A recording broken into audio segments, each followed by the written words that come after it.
Your credit card statement normally consists of four main sections: account information, account activity, reward summary, and account summary section. Now keep in mind, each bank has its own layout style. For example, NCB might have one look while CIBC uses a totally different design. So never focus on the design and always focus on the information instead.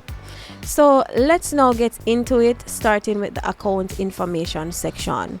This is where you'll see your name, address, account number, and even your credit card limit. Most banks tend to put this information at the top of your statement, so it's generally easy to find. Next, we have the account activity section. This is like a snapshot of every activity with the credit card, so it has details of all your purchases, payments, fees, and refunds. If money goes to or from your credit card, it will appear in this section. This section is important because it's where you'll have to look to check if anything is off, like if you see money going to a merchant that you know you did not buy from. But also be careful not to dispute something that you did indeed buy, because there are cases where a company might have their brand name on their storefront but uses a different merchant name. So what you can do in such a case is to check the amount to see if it matches with the merchant name. If not, then you should definitely go ahead and dispute it with your bank.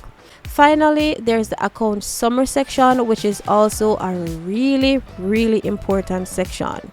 This is where you'll see your current balance, available balance, your minimum payment, your payment due date, and so much more. Now, your current balance is the total amount of money you owe on your credit card right now. This includes all your purchases, any fees, and any interest charges that might have been added to your account. Your available balance is how much money you still have left to spend on the card. For example, if your credit limit is $100,000 and you spend $30,000, then your available balance would be $70,000.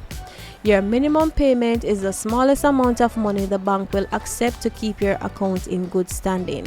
This is usually about 2 to 3% of your balance, but remember, only paying the minimum means you'll end up paying a lot more in interest over time.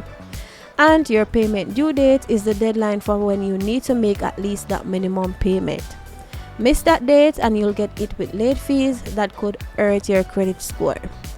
And that's all really there is to know about your credit card statement. When you're first looking at it, it can be a bit confusing, but after understanding a few basic information, you'll quickly realize it's not as intimidating and actually really easy to understand.